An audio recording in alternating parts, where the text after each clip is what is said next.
오늘 성경 말씀은 마가복음 14장 12절부터 21절에 있는 말씀입니다. 마가복음 14장 12절부터 21절에 있는 말씀.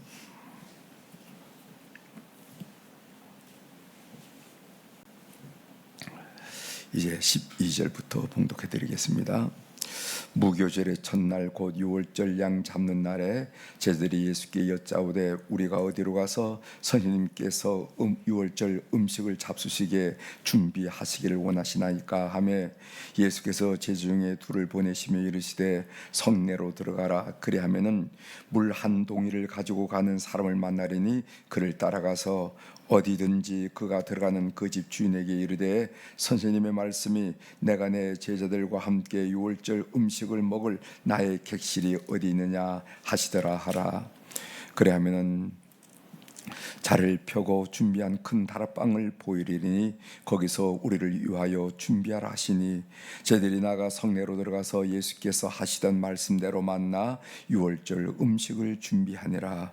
저물매 그 12를 데리시고 가서 다 앉아 먹을 때 예수께서 이르시되 내가 진실로 너희에게 이르노니 너희 중에 한 사람 곧 나와 함께 먹는 자가 나를 팔리라 하신대 그들이 근심하며 하나씩 나는 아니지요 하고 말하기 시작하니 그들에게 이르시되 12 중에 하나고 나와 함께 그릇에 손을 넣는 자니라. 인자는 자기에 대하여 기록된 대로 가거니와 인자를 파는 그 사람에게는 화가 있으리로다. 그 사람은 차라리 낮에 아니었더라면 자기에게 좋을 뻔하였느니라 하시니라. 아멘. 21절까지.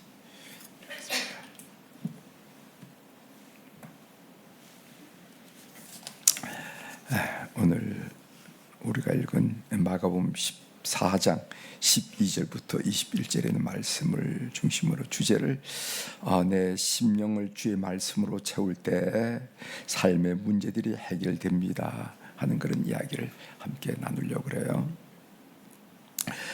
문제에 집중하면은 문제에 사로잡히게 됩니다. 문제를 해결하려면은 문제가 아니라 은혜에 집중해야 됩니다. 그러면은 문제가 자연스럽게 해결된다는 것이죠. 어둠을 해결하려면은 어둠이 아니라 빛으로 나와야 합니다. 그러면은 어둠은 자연스럽게 해결되는 것을 우리가 경험하게 되죠. 다니엘 김 선교사란 분이 쓴 철인이라 하는 책이 있어요. 그 책에 나온 이야기입니다. 한번 그 책의 내용을 한번 말씀드리겠습니다. 한 젊은이가 있었는데 이 젊은이는 어떤 젊은이인가 하면은 인터넷 포르노 중독인 한 젊은이가 있었어요. 그래서 인터넷을 통해서 포르노 동영상이라든가 포르노 영화를 보는 아마 그런 사람인가 봐요. 그는 존경하는 교수님을 찾아가서 자신의 인터넷 포르노 중독 문제를 털어놓았습니다.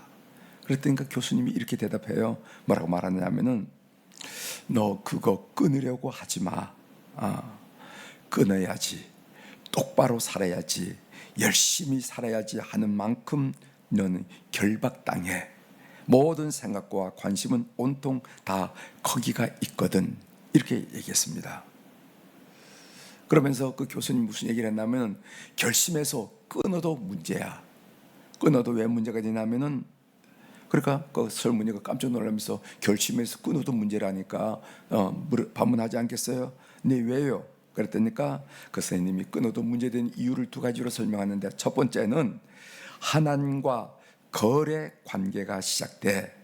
하나님 저 끊었어요.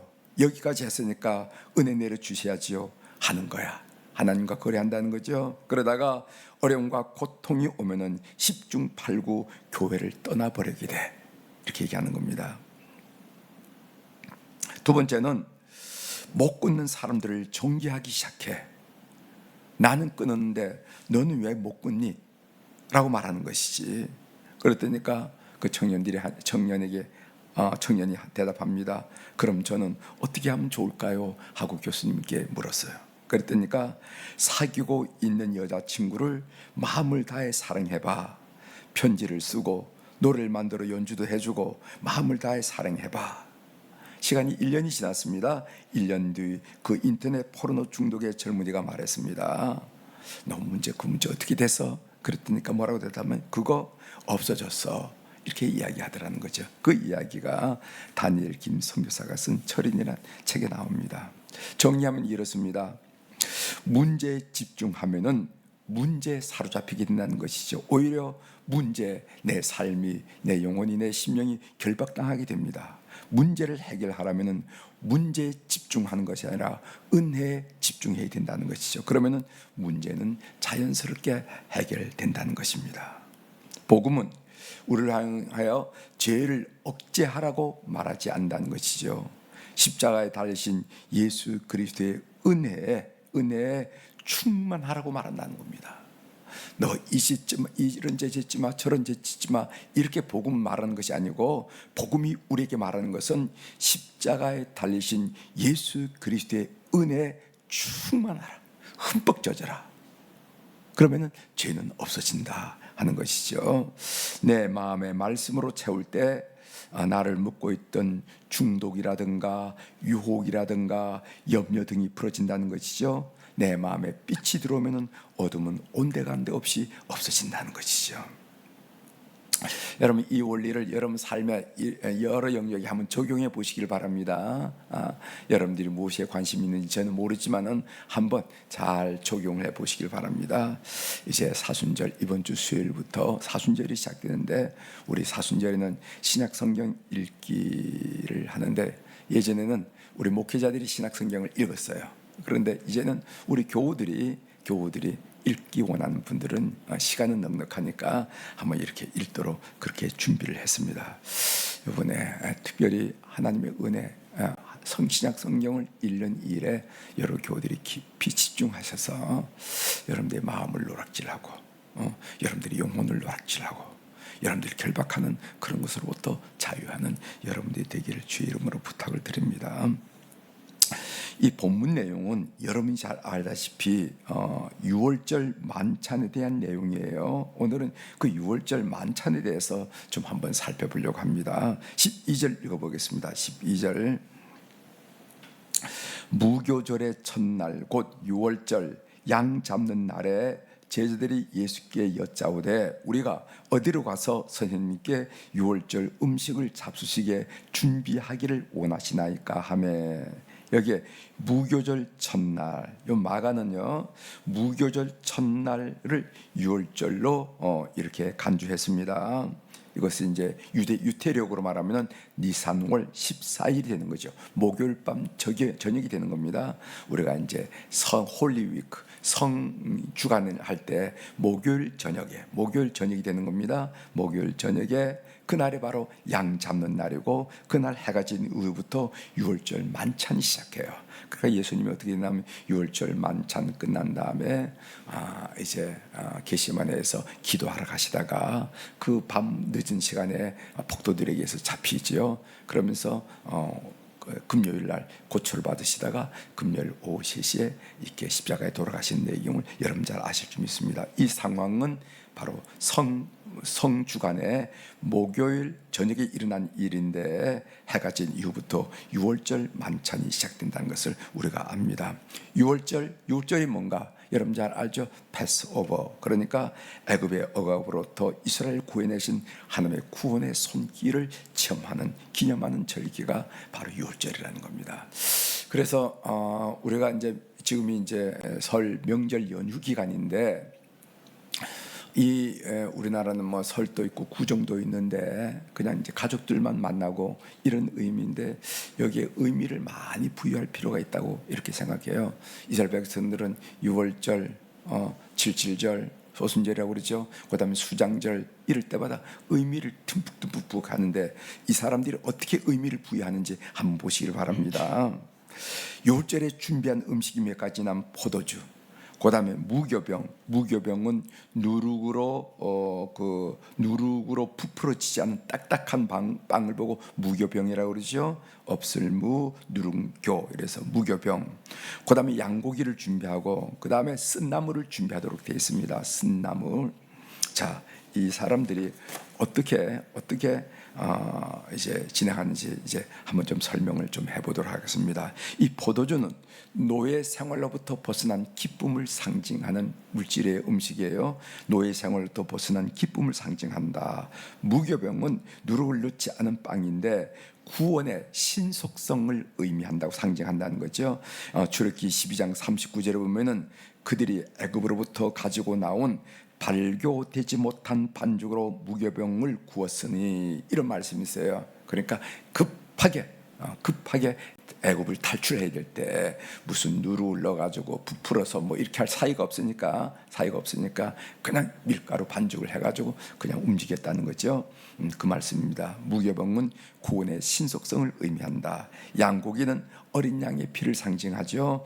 어린 양의 피가 있어야 양고기가 나오지 않겠습니까? 출애굽기 12장 21절 23절에 있는 부분들을 읽어드리면은, 너희는 나가서 너희의 가족대로 어린 양을 택하여 유월절 양으로 잡고 우슬초 묶음을 가져다가 그릇에 담은 피에 적셔서 그 피를 문 임방과 좌우 솔주에 뿌리고, 문 임방이라는 것은 문 임방을 말하고 솔주는 기둥을 말하죠. 문 솔주에 뿌리고, 그 다음에 여호와께서 애굽 사람들에게 재앙을 내리려고 지나가실 때 문 임방과 좌우 문 솔주의 피를 보시면 여호와께서 그 문을 넘으시고 멸하는 자에게 너희 집에 들어가서 너희를 치지 못하게 하실 것임이니라 하면서 문 임방과 문 솔주의 피를 보면은 멸하는 자가 지나간다, 패스오버한다 한 얘기죠. 그 다음에 쓴나물을 준비하도록 되어 있습니다. 이 쓴나물은 애굽의 포로 생활이 아주 고통스러움을 상징하는데, 애굽의 고통스러움을 쓴나물이 상징하는 겁니다. 이 쓴나물을 삶아서는 안 되고, 삶아서 데쳐서는 안 되고, 날 것으로 먹도록 되어 있습니다.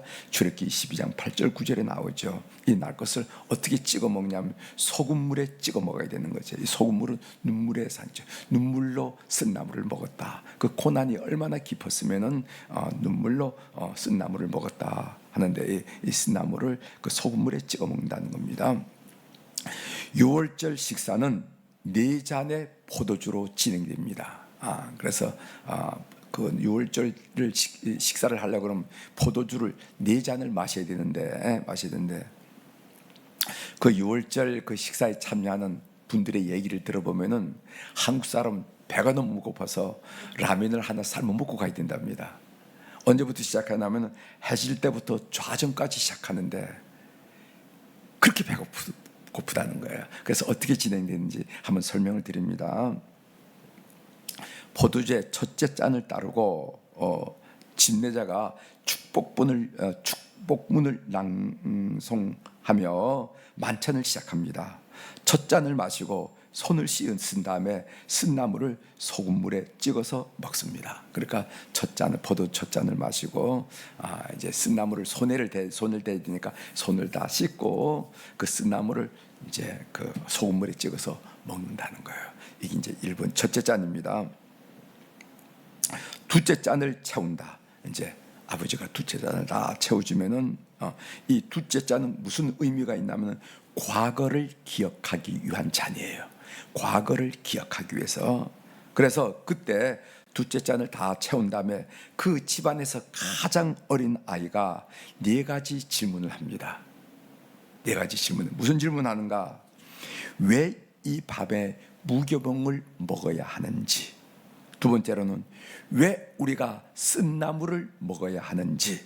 세 번째로 쓴나물을 소금물에 찍어 먹어야 하는지. 네 번째로는 급히 식사를 해야 되는지, 앉아서 천천히 이렇게 하지 못하고 왜 급히 식사를 하는지라고 그 중에 그 집안에서 가장 나이가 어린 아이가 묻는다는 거예요. 그렇게 묻는다는 거예요. 그러면은 집례자가 출애굽 사건을 자시하는, 우리가 왜 이 밤에 무교병을 먹어야 되는지, 쓴나물을 먹어야 되는지, 이 쓴나물을 소금물에 찍어 먹어야 되는지, 그리고 우리가 급하게 식사를 해야 되는지 그 이유를 출애굽 상황을 자세히 설명하고 애굽에서 이스라엘을 구원하신 하나님을 찬양하고 두 번째 잔을 마신다는 거예요.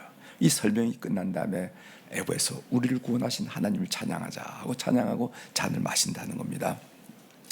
그다음에 세 번째 잔을 준비하고 이제 이 세 번째 잔은 현재를 축복하기 위한 잔이 현재를 축복해. 조금 두 번째 잔은 과거를 기억하기 위한 잔이라 그러면 두 번째 잔은 세 번째 잔은 현재를 축복하기 위한 잔이라서 잔을 그득하게 채우고 포도주로 무교병을 넣고 빵을 넣는 거에 딱딱한 빵입니다. 빵을 넣고 하나님께 축복 기도를 드리고 애굽의 노예 생활을 기억하기 위해서 쓴 나물을 먼저 먹는답니다. 쓴 나물을 먼저 입에서 먹고 그리고 그 쓴 나물을 무교병 사이에 넣어 샌드위치를 만드는 거예요. 아시죠? 무교병 사이에 넣고 그 다음에 그 무교병 사이에 넣은 그 빵을 과일을 으깨어 만든 소스, 이것을 하루셋이라고 그러거든요. 사과, 계피, 꿀, 와인으로 만드는 건데 이것이 진흙 색깔이 난답니다. 진흙색. 이것은 벽돌을 이스라엘 백성들이 벽돌을 구워서 고생을 했잖아요. 이렇게 진흙 색깔이 나는 그 소스, 이것을 하루셋이라 이렇게 얘기하는데 거기다가 찍어서 먹는다는 겁니다. 그리고 이어서 6월절 주식인 양고기가 주식인데 양고기를 먹고 세 번째 잔을 마신다는 거예요. 아시죠? 세 번째 잔은 그것은 현재를 축복하기 위한 잔인데 양고기를 먹고 포도주를 마시면 이제 세 번째 잔을 마시게 되는 거예요. 네 번째 잔은 뭐냐면 네 번째 잔을 마시고 이것은 네 번째 잔은 미래를 위한 잔이 미래를 위한 잔. 그리고 미래를 위한 잔을 마시고 시편 113편부터 118편을 찬양하면서 식사를 마친다는 겁니다. 그 시편 113편부터 118편을 뭐라고 하면 할렐송이라 이렇게 얘기하는데 제가 시편 113편 1절부터 3절 그리고 118편 1절부터 3절을 여러분들이 읽어드리겠습니다. 이런 찬양을 하고 6월절 만찬을 마신다는 거예요. 할렐루야 여호와의 종도라 찬양하라 여호와의 이름을 찬양하라 이제부터 영혼까지 여호와의 이름을 찬양할지로다 해 돋는 데에서부터 해 지는 데까지 여호와의 이름이 찬양을 받으리로다. 시편 118편 1절부터 3절 여호와께 감사하라 그는 선하시며 그의 인자심이 영원하미로다. 이제 이스라엘은 말하기를 그의 인자심이 영원하다 할지로다. 이제 아론의 집은 말하기를 그의 인자심이 영원하다 할지로다. 이렇게 찬양하면서 식사를 마치는데 이 식사가 제가 설명할 때는 지금 5분도 안 걸렸죠. 그런데 이거가 저녁 식사서부터 해질 때부터 자정까지 이렇게 진행되는 거예요. 우린 밥 차리면 10분 만에 다 먹는 한국 사람들 너무너무 배고파가지고 앞으로 6월절 식사 초대받으면 라면을 꼭 먹고 가라고 얘기한다는 거예요. 라면을 삶아서 먹고 가라고 할 정도로 이렇게 차분하게 진행되면서 이 6월절의 의미를 그 자손들에게 가르쳐 준다는 거예요. 이것이 그들이 가지고 있는 3대 절기 중에 가장 중요한 6월절 절기 행사를 이렇게 한다는 겁니다. 그러니까 이런 의식을 가진 사람, 하나님을 행하고 그런 민족 의식을 가진 그런 이스라엘 백성들이 이번 하마스 이스라엘 전쟁이 났을 때 이제 조금만 공부하면 학위를 끝내는데 그런 거 다 마다하고 짐 싸가지고 도스시에서 기숙사에서 자기 나라를 행해서 와가지고 공항에서 손에 손을 마주잡고 하나님을 찬양하고 이렇게 하는 그런 민족을 만들어내지 않았는가. 제가 6월절을 생각하면서 우리도 참 좋은 절기가 있는데 추석절 또 설명절 이 얼마나 좋은 절기입니까? 6시간 10시간 가면서 가는 가족들이 많은 이 절기를 정말 의미를 잘 새겨서 이런 일을 하면 참 좋겠다 하는 생각을 하게 됩니다. 역사가 요세푸스에 의하면 AD 66년에 6월절에는 66년 6월절에는요 양을 몇 마리나 잡았냐면은 25만 6,500마리 양을 잡았다는 거예요. 그리고 6월절 식사를 한 사람이 얼마 정도 추측하냐면 270만 명 정도가 6월절 식사를 했다는 거예요. 그 정도로 많은 게 성리하게 이 일이 일어났다 하는 얘기입니다. 제가 하나님의 음성 듣기로 이 본문을 좀 묵상하면서 여러분 이 6월절 어린 양은 예수님의 별명이나 마찬가지예요. 그죠? 6월절 어린 양 대신 예수 그리스도 이렇게 얘기하잖아요. 여기 보면 피를 볼 때 하고 찬송을 했는데 여러분 출애굽기 12장 13절에 보면은요 애굽 내가 애굽 땅을 칠 때 그 피가 너희가 사는 집에 있어서 너희를 위하여 표적이 될지라. 내가 피를 볼 때 너희를 넘어가리니 재앙이 너희에게 내려 멸하지 아니하리라. 내가 피를 볼 때 너희를 넘어가리라. 그렇게 했어요. 하나님이 보신 것은 뭐냐면은 그 집이 크느냐 작으냐, 그 집이 호화롭느냐 아니면 누추하느냐라는 것을 보신 것이 아니라 문인방과 문설주의 어린 양의 피를 봤다는 겁니다. 그 피가 보면 있으면은 구원을 받은 것이고 피가 없으면 구원을 받지 않았다. 그 어린 양의 피란 것은 예수 그리스도의 보혈을 상징하시죠. 그렇죠? 예수 그리스도의 보혈을 상징합니다. 그리고 피를 칠한 집에 제가 질문을 드리겠어요. 강도가 들었다면은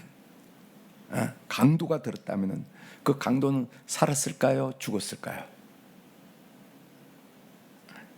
강도가 그 이집트의 장남이가 큰 아들이라고 그랬다면은 아들 치는 일에 살았을까요? 죽었을까요? 이 강도가 말입니다. 그날 강도 짓을 하는데 어떻게 하다가 이스라엘 집에 들어갔어. 문인방과 문설주에 그 피가 있는지도 모르고 그냥 들어간 거예요. 그렇다면 그 강도는 살았을까요? 죽었을까요? 죽었다. 살았다. 죽었다. 살았습니다. 살았어요. 왜? 하나님은 문인방과 문설주의 피를 받기 때문에. 자, 강도는 그 정도인데 살인한 사람이 그냥 쫓기다가 애굽 병정에 쫓기다가 그냥 피가 문인방에 피가 있는지 없는지도 모르고 그 이스라엘 집에 들어갔다 그러면은 그 사람이 만일 장남이라면은 살았을까요? 죽었을까요? 살인마 살았습니다. 중요한 거예요. 이거 거기에 그 집에 강도가 들었던 그 집에 살인마가 들었던 간에 우리 하나님이 보신 것은 문인방과 물선주의 어린 양의 피만을 봤다는 거예요. 피를 볼 때 그 강도 그 집안에 있는 것들을 조사한 후에 아버지가 있는지 아들이 있는지 누가 있는지 조사한 후에 죽음의 재앙이 넘어간 것이 아니라 패스오버가 된 것이 아니라 문인방의 피를 볼 때, 문설주의 피를 볼 때 내가 너희를 넘어가리라 그렇게 써요. 그 피 예수님의 보혈은 죄가 아무리 많다 하더라도 죄가 아무리 크다 할지라도 다 덮을 수 있는 것을 믿는 여러분들이 꼭 되시길 바랍니다. 다시 말씀드립니다.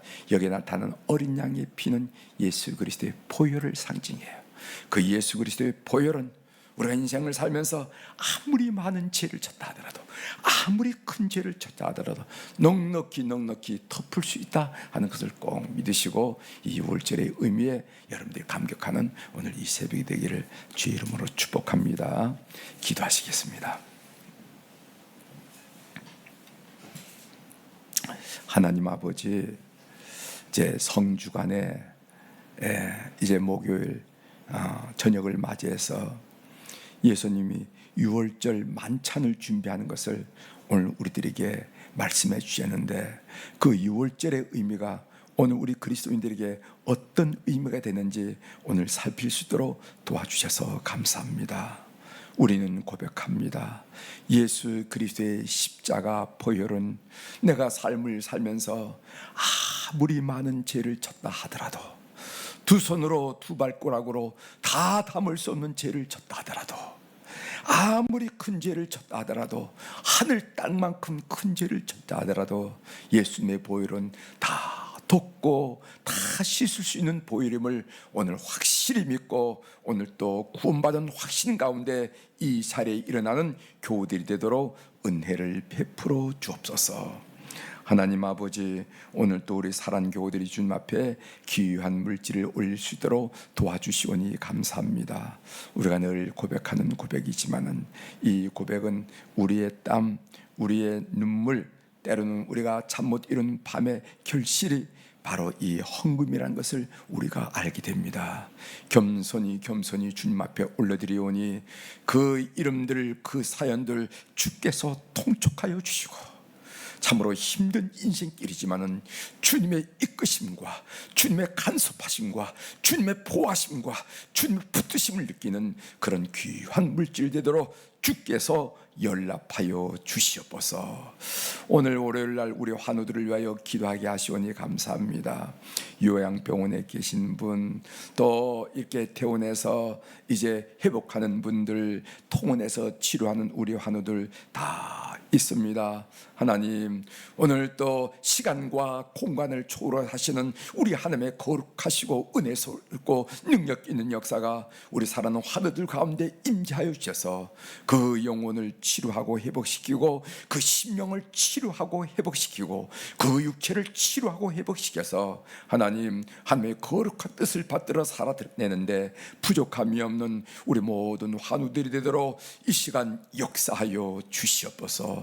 그들의 영혼이 어려운 환경이지만은, 어려운 상황이지만은 주님과 내밀하고도 내밀한 교제 가운데 그 하나님의 은혜에 만족하는 영혼 되게 도와주시고, 그 심령의 좌절, 포기, 낙심, 불행감, 그런 어떤 슬픔 다 거둬가 주시고 성령이 임재하심으로 기쁨, 소망, 감사, 찬양이 넘치는 심령들 되게 도와주시고, 그 육체도 우리 하나님이 조성했사오니 세상의 의로진들이 발견하지 못하는 가장 가는 핏줄, 가장 작은 세포일까지 주께서 치료의 광선을 비추셔서 회복의 역사가, 회복의 기운이 일어나도록 우리 모든 한우들을 붙드시고 축복하여 주시옵소서.